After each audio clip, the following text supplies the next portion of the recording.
So, like, people who were married to children in the past and normalized in that society, should they go to prison?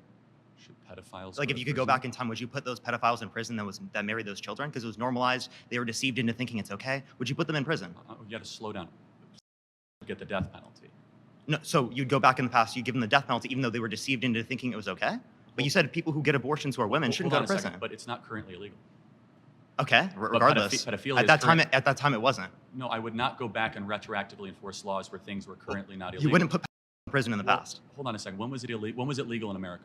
Well, child marriage was legal in America throughout the early 1900s, and especially throughout most of society for thousands of years, especially in the Old Testament and in the Bible. Hold on a second. So where is the Levitical law that allows you to marry a child? Oh, yeah. Can you name the verse? Well, I can't name the verse, but the particular conditions that are enlisted in the Bible are that you have to be physical maturity and emotional maturity, which is extremely vague and throughout society has been seen to be met at puberty. There is not a verse, but let's kind of go back. Okay, so when is the age of consent under your view? Let's go back to, generally agreed upon, it's 18 years old. But let me ask you because you don't go based on what's generally agreed, you go based on the Bible. I say 18 years old, but let me ask you a question. Where's that in the Bible? When does life begin? Conception. Like conception, great. So good. So should we protect all life at conception? I care about sentient life, not cellular life. So when do brainwaves start? Do you think brain dead people should be able to pull the plug on, like a family should be able to pull the plug on an individual in the family that's brain dead? You got to answer the question. When do brainwaves start? You can see brainwaves around 6 to 8 weeks, which in brain dead individual there are brainwaves as well. So the brainwaves necessary to produce a subjective experience are met until around 18 through 26 weeks in the womb. Can you see it from my perspective that at 6 to 8 weeks, those brain waves will actually increase, not decrease, if allowed the process of development to continue? Did you know those same EEG scans exist in brain dead people that you don't think are sentient? But the difference with the brain dead people is that the likelihood of those brain waves actually increasing is very low at 6 to 8 weeks, when by 15 weeks they can hear the mom's voice. It's impossible. It's irreversible sensation. That's what brain death is. I apparently didn't know that. But no, it's not coma. But you're doing a red herring. Go back to it's not. What's a red herring? A red herring is where you avoid the topic and you say something that is adjacent or symmetrical to what I'm saying, but not actually what I'm saying. You mean a reductio ad absurdum? That's not a red herring. A 6 to 8 week baby, if they're allowed to continue to develop, what ends up happening?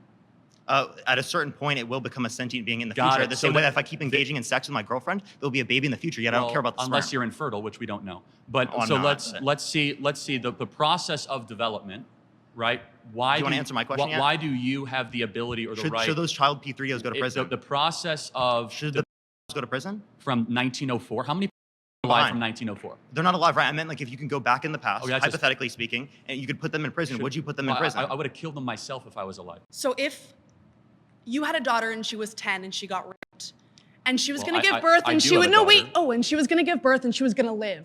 Would you want her to go through that and carry her baby? That's awfully graphic. But it's a real life scenario that happens to many people. The answer is yes, the baby would be delivered.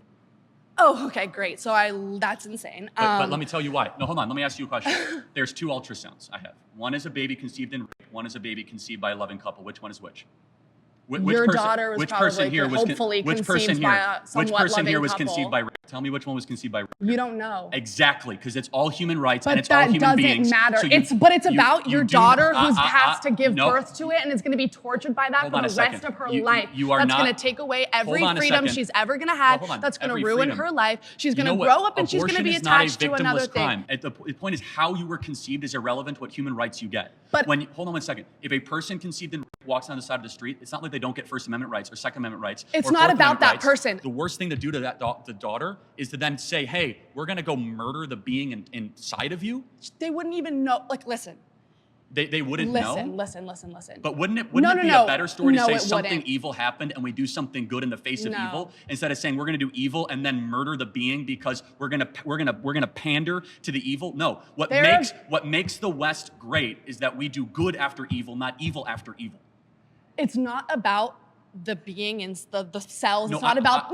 I'm speaking. I'm speaking. I'm speaking. I'm speaking. I'm speaking. I'm speaking. I'm speaking. Want to say it one more time? I'm speaking. Got it. Thank you.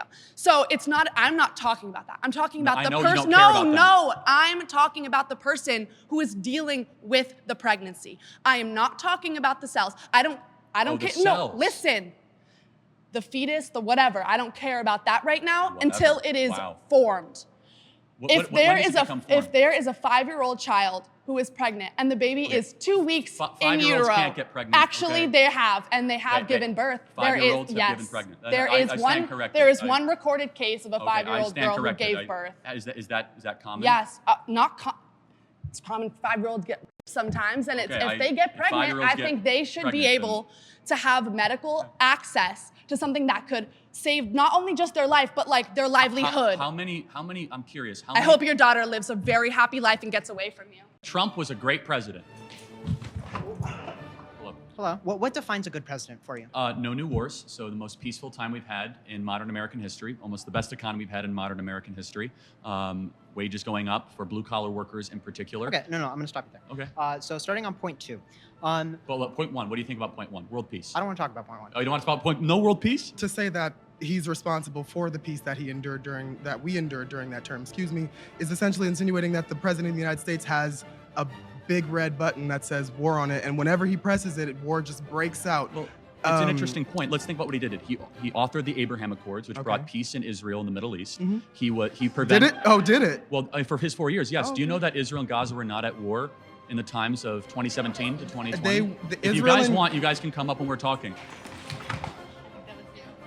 Why don't you talk for 30 seconds and I talk for 30 seconds? 30 seconds. Donald Trump's been held civilly liable of sexual abuse, defamation, fraud. He has 34 felonies. He tried to undermine our American democracy, tried to restrict women's access to abortion by leaving it up to the states. He denies science through climate change. So you say you care about science with trans people, but not when it comes to climate change. Also, as it relates to Donald Trump, he actively left Kurdistan, which led to the Turkish-Kurdish war under his presidency. He said there was no new wars. He also specifically started a war on ISIS, proclaimed by himself. He eliminated ISIS. Do you know that carbon emissions were the lowest under Donald Trump they've been in human history? They've gone up under Joe Biden. That's wrong. Wait, carbon emissions were definitely not lower then than they were in 1700. I let you talk for 30 seconds, man. Carbon emissions were more in 1700 than they are now? Hold on. Since we've started measuring carbon emissions since 1970, the EPA. That's not ever. Since 1970, let me be more clear. I said 30 seconds here, 30 seconds there. If you want to just scrap that, we can keep on interrupting each ridiculous. other. Okay, you said some ridiculous stuff too. At least give Trump credit. We had no new wars for 4 years. Well, again, there was the Turkish-Kurdish war. Also, what was the new war caused by the Biden-Harris administration? Putin invading Ukraine. That wasn't caused by the Biden-Harris administration. How was it caused? Because Kamala Harris went to Munich at the Munich Security Conference 3 weeks before Vladimir Putin invaded Ukraine, and she said Ukraine should become a member of NATO. Also, Tony Blinken went to Istanbul with Boris Johnson, the then sitting Prime Minister of the United Kingdom, and obliterated a potential peace deal 5 days into Russia's annexing of Ukraine, which could have saved hundreds of thousands of lives. We have supplied weapons, munitions. We have done everything we possibly can to prevent a peace deal happening in Russia and Ukraine. And the blood of those poor Ukrainians and Russians are on the hands of the Biden-Harris regime. They have not sought peace. They've sought war. It's on them. And it did not happen under Trump. And Putin invaded and annexed Crimea under Biden. So under Obama. Under Obama, Putin got what he wanted. Under Biden, he got what he wanted. For 4 years of Trump, it seems that Putin was on defense. Why is that?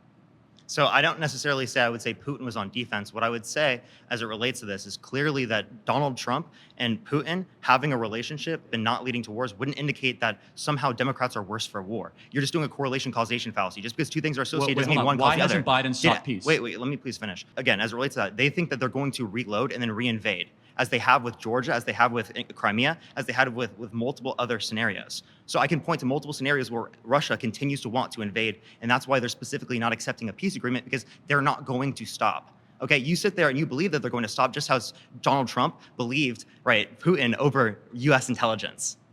Well, honestly, our U.S. intelligence was wrong. No, it wasn't. Putin lied. Putin said he didn't interfere in the Russian election. That was proven. They interfered. Our intel agencies have lied repeatedly at many things. For example, who bombed Nord Stream 2? Wait, but was I wrong with what I just said? Yes, you were wrong. How was I wrong? Tell me. Because our U.S. intelligence agencies have been wrong about every major But that wasn't wrong. issue. Tell me what was wrong about that statement. Which statement? The one I just made. Do you forget? Repeat it. Okay, so Donald Trump believed Putin over U.S. intelligence as it relates to the Russian interference in our 2016 election. No, Putin that was right. proven. Yeah, what did they? How did there was interference, but there wasn't how? collusion with Trump that we could prove. Okay, I agree with that. Okay, so yeah, but what interference was there that changed the election? Yeah, so there were bots that they specifically used on the left wing and on the right wing you think get bots people to vote changed for the 2016 election? Maybe it was because Hillary didn't visit Wisconsin or Michigan or Pennsylvania. I don't think the election was stolen. I'm just telling you that, we agree. that there was proven Russian interference. I agree that 2016 election was fair and free. Let's not spend too much time on it. So wait, can you tell me why there was global inflation? As I mentioned, because Western democracies all decided to pursue a deficit spending spree. Wait, so why did it happen in Asia and Africa and South America, Central America? I would put Japan, Australia, the Philippines in kind of a Western democracy. I said all of those places. Literally every continent experienced this inflation, the same trend. Because they use the dollar as a global reserves currency status. And so therefore, when we decide deficit spend, the entire world So why didn't it happen in the US and then happen in the rest of the world? Why did it happen to the same trend? Because they use the dollar as a global That doesn't make any sense, because then it would have happened first in the US and then it would have happened globally. No, it wouldn't have happened globally at the same time as it happened in the US. We were experiencing inflation all throughout this entire thing. We just didn't necessarily feel it. It was 2021, 2022, and 2023. Do you think Trump did anything good? Yeah, the Operation Warp Speed I think was good. Oh, you think? Yeah. What part of that was good?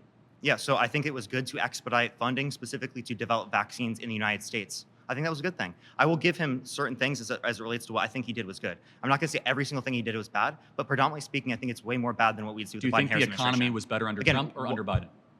So in certain respects, it was better under the Trump administration. In certain respects, it was better now. Actually, right now, there's higher real median wages right now than there was in 2019. But according to the St. Louis Federal Reserve. You acknowledge people don't have purchasing power because prices are up. Wait, that real median wages accounts for inflation. Did you know that? Yeah, but you think people right now have the same purchasing power they did under Donald Trump? What does real median wages mean? It means accounting for inflation. So wages have gone up accounting for inflation. This constant condescending thing, I understand what you're saying, okay? Reading real minimum wages. I'm not trying to be condescending, sir.